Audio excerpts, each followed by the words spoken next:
안녕하십니까. 창업과 창직의 모든 것 창창TV의 허주일입니다. 오늘은 창창TV 상담소 그 첫 번째 시간을 마련해 봤는데요. 자, 함께 하신 분 인사드리겠습니다. 안녕하십니까. 사업하는 대박남이라고 합니다. 네, 대박남 사장님. 어떤 일로 저희 창창TV 상담소를 찾아주셨는지요? 예, 제가 오랫동안 준비해서 내놓은 신제품 때문인데요. 근데 뭐 제품이 안 팔려서 고민이신가요? 아니, 그렇지 않습니다. 오히려 그 반대의 경우라고 할 수 있는데요. 반대라면은 잘 팔린다는 얘기인데. 예, 제품은 잘 팔리고 있습니다. 네, 그럼 뭐가 고민이신가요? 제품이 잘 팔리는데. 예, 사실 저도 사업 준비하면서 안 팔릴까 걱정 많이 했는데요. 출시하고 SNS에서 이슈가 되면서 없어서 못 파는 정도가 됐습니다. 없어서 못 판다. 그거 행복한 고민 아닌가요? 네, 뭐 저도 그렇게는 생각하고 있는 상황인데요. 근데 무슨 문제가 생겼나 보네요. 예, 제가 사실 이 제품이 이렇게 대박 날 줄은 모르고 뭐 특별한 기술이 들어가는 것도 아니어서 그냥 기존 제품이랑 구조만 약간 다르게 했는데 반응이 좋더라고요. 네, 원래 소비자한테 먹히는 제품이란 게 엄청난 기술을 투여한 제품만이 아니고요. 소비자들이 원하는 부분을 잘 충족시켜 준다는 특징이 있거든요. 그 차별화된 구조가 있다고 하셨는데 특허는 출원하셨습니까? 사실 그게 가장 큰 문제입니다. 특허를 출원 안 하셨다. 예, 특허를 출원하지 못했습니다. 특허 출원을 안 하셨다는 얘기네요. 예, 특허를 돈도 없고 그래가지고 출원을 못했습니다. 제품명이 있을 거 아닙니까? 상표 출원은 하셨죠? 예, 상표 출원도 아직 못했습니다. 환장하겠네요. 그 제품 차별화를 통해 가지고 사업을 할 때는 특허는 필수입니다. 그리고 제품명을 달아서 제품 판매할 때는 반드시 상표권 출원을 한 상태에서 사업화를 진행해야 되는 거죠. 예, 출시하자마자 인기가 있다 보니까 다른 생각을 하지도 못하고 공장에서 아무리 생산을 해도 금방 제품이 품절되다 보니까 그렇게 두세 달이 지나가 버린 겁니다. 생산을 늘렸어야죠. 그때 생산을 늘렸어야 하는 겁니다. 예, 당연히 늘렸죠. 근데 자금이 부족하다 보니까 금형도 만들어야 되고 라인도 확장해야 되고 시간이 오래 걸렸습니다. 그렇죠. 초기에는 시장 반응이 얼마나 나올지 모르니까 금형도 막금형을 쓸 수밖에 없고 뭐 생산도 잘 아는 공장 사장님한테 싸게 소량만 생산했겠죠. 예, 그렇습니다. 근데 금형이랑 생산 라인을 늘리는 동안 유통업체에서 계속 연락이 왔었거든요. 자기네한테 물건 넣어달라고. 근데 그런 전화가 하루에 여러 번 왔습니다. 행복한 비명을 지르셨겠네요, 그때는. 예. 예. 근데 금형이 금방 나오지는 않았을 텐데 얼마나 걸리던가요? 예, 한 두세 달 정도 걸렸습니다. 유통업체들한테는 한 세 달 정도 걸릴 거니까 좀 기다려달라고 부탁을 했거든요. 생산량 늘리는 게 더 지연됐을 것 같은데요. 예, 결국 세 달 이상 걸렸고요. 시장에서는 저희 물건을 구하려고 유통업체들이 난리가 났었어요. 점점 근데 연락이 줄어들기 시작하더라고요. 짝퉁이 나왔군요. 예, 막 그 추가 금형이 나오기 전에 저희 제품하고 거의 똑같은 일부만 바뀐 제품이 나왔습니다. 그렇겠죠. 그게 다 유통 쪽에서 물건을 제때 못 넣어주니까 벌어진 일들입니다. 그 시장이란 게 소문이 워낙 빠르거든요. 제조업자들이 금방 소문을 들었을 겁니다. 예, 그쪽 분야를 잘 아는 생산업체가 유사 제품을 만든 것 같아요. 저희랑 이름도 비슷하게 해가지고 출시했는데요. 그 분야에서 20년 넘게 생산해온 데라서 유통망도 좋고 품질도 좋고 그렇습니다. 그게 그렇더라고요. 예전에는 짝퉁 그러면 품질이 엉망이고 무조건 싸게 팔았는데요. 요즘은 전문업체들이 작정하고 유사 제품을 만드는 경우가 많기 때문에 가격도 싸고 품질도 우수한 경우가 상당히 많습니다. 네, 그래서 저희는 오랫동안 어렵게 준비해온 제품을 다른 데 뺏기게 생겨서요. 이거 어떻게 해야 되나 싶습니다. 네, 그러니까 특허가 없는데 오랫동안 어렵게 개발한 제품을 누군가 따라했다. 이런 문제네요. 예, 뭐 방법이 없을까요? 저는 짝퉁 때문에 완전히 질려서 사업이고 뭐고 다 때려치고 싶습니다. 네, 방법이 아예 없는 건 아닙니다.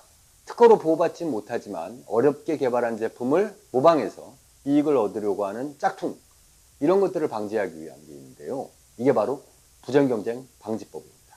아, 그래요? 그러면 그 짝퉁 그 새끼 그 혼밥 먹일 수 있는 겁니까? 정말 깜빵 보내야 되는데 진짜 발 뻗고 잠을 잘 수가 없습니다. 근데요, 이 부정경쟁 방지법이란 게 형사처벌 받기는 좀 힘들고요. 민사, 그러니까 손해배상 청구를 통해 가지고 피해를 금전적으로 보상받을 수 있는 제도입니다. 그러면 제가 지금부터 특허 등록되지는 않은 제품인데 짝퉁으로부터 보호받을 수 있는 부정경쟁 방지법에 대해서 알려드리도록 하겠습니다. 예, 귀한 시간 함께 해주셔서 감사합니다. 네, 감사합니다. 저도 도움이 많이 됐습니다. 사업을 하기 위해서 개발된 제품을 보호하기 위해서는 특허라든지 상표권 같은 지식재산을 통해서 보호받는 것이 가장 우선적입니다. 그런데 특허를 출원하였더라도 등록되지 않는 경우도 있고요. 깜빡하고 출원을 하지 못한 경우도 있을 수 있죠. 그런데 이렇게 어렵게 개발한 제품을 특허가 없다 그래가지고 제품을 포기할 수 있는 사람은 없을 겁니다. 그동안 개발해온 시간이라든지 자금을 생각하면 못 먹어도 고 이런 심정으로 사업을 추진할 수밖에 없죠. 그런데 어렵게 오랜 시간과 많은 자금을 투자해서 개발한 제품이 대박이 나면 정말 좋을 텐데 대개는 대박 근처에도 못 가보고 꼬꾸라지게 되는 경우가 많죠. 운 좋게 대박이 나더라도 곧바로 유사제품, 그러니까 짝퉁 이런 게 우죽순처럼 생겨나는 경우가 너무 많습니다. 이처럼 그 공들여서 개발한 제품이 어렵게 출시되어서 인기를 끌게 되면 유사품, 짝퉁이 등장하게 되는데요. 이런 침해 행위를 방지하기 위한 법이 있습니다. 그게 바로 부정경쟁 방지 및 영업비밀 보호에 관한 법률, 줄여서 부정경쟁방지법입니다. 부정경쟁방지법은 국내에 널리 알려진 타인의 상표, 상호 등을 부정하게 사용하는 등의 부정경쟁 행위를 방지하여서 건전한 거래 질서를 유지할 목적으로 만들어진 법입니다. 사실 널리 알려진 상표라든지 상호 이런 거는 지식재산권 중에서 상표법으로 충분히 보호받을 수 있거든요. 오히려 이 부정경쟁방지법은 지식재산으로 등록되지 못한 경우에 더 유용하게 활용될 수 있습니다. 부정경쟁방지법을 살펴보면요, 1장 1조에서는 그 목적을 규정하고 있고요, 2조 1항에서 부정경쟁 방지에 해당하는 행위들을 정의하고 있습니다. 한번 살펴볼까요? 이 부정경쟁방지법 2조 1항은 다시 그 가부터 차목으로 규정되는데요. 가목은 상품 주체 혼동행위, 그러니까 타인의 상표나 상품 용기, 포장 등을 따라해서 혼동하게 할 경우에 해당합니다. 비슷한 명칭이라든지 포장 용기로 짝퉁을 만들 때는 여기에 걸리게 되는 거죠. 단서가 있어요. 널리 인식된 이라는 단서가 있습니다. 이게 바로 저명성을 충족시켜야 된다는 건데요. 이 저명성이라는 게 주지성을 뛰어넘는 높은 단계의 수준이거든요. 그러니까 많은 사람들, 대부분의 사람들이 알 정도로 유명해져 있는 것이어야 된다라는 단서가 있습니다. 나목은 영업 주체를 혼동하게 하는 행위고요. 다목은 저명 표지의 식별력, 명성을 손상하는 행위. 라목은 원산지 허위 표시, 마목은 출처지 오인, 바목은 품질 등 오인, 타목은 대리인의 부당한 상표 사용, 그리고 아목은 도메인입니다.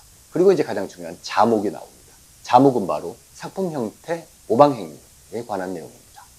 자목은요, 타인이 제작한 상품의 형태를 모방한 경우에 해당하는 건데요. 이 형태라는 거는 형상이라든지 모양, 색채, 광택 등을 이야기합니다. 차별화된 제품의 형태가 있다.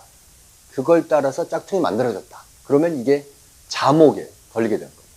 그런데 이 자목은 두 가지 행위에 대해서는 제외한다고 했는데요. 첫 번째는 3년이 지나면 부정경쟁 행위에 해당하지 않는다라는 겁니다. 즉 모방해도 괜찮다는 거죠. 그러니까 제품이 처음 출시된 이후부터 3년 이내에 부정경쟁방지법으로 보호를 받을 수 있다. 3년이 지나면 자유경쟁으로 간다라는 이야기죠. 그리고 두 번째는 통상적으로 가지고 있는 형태를 모방하는 것은 제외한다는 거예요. 즉 통상적인 형태 말고 특출한 형태일 때 보호받을 수 있다. 이런 내용입니다. 앞서 상담하신 그 대박남 사장님은 기존의 제품과 차별화되는 부분이 있다고 하셨으니까 바로 이 자목에 해당한다고 볼 수 있습니다. 그 밖에도 타인의 상당한 투자나 노력으로 만들어진 성과를 무단으로 사용할 경우에 해당하는 차목이 있습니다. 이 차목은 상당히 이제 넓은 범위의 부정경쟁 행위를 방지하기 위한 조항인데요. 이 상당한 투자나 노력, 이거를 입증하는 과정이 굉장히 중요합니다. 까다롭기도 하고요. 그러니까 비용이라든지 시간이 많이 들어갔다라는 자료가 있어야겠죠. 상당히 많은 노력과 투자를 했다라는 것을 입증해야지만 차목에 해당해서 부정경쟁 방지법을 통해 가지고 사업을 보호받을 수가 있습니다.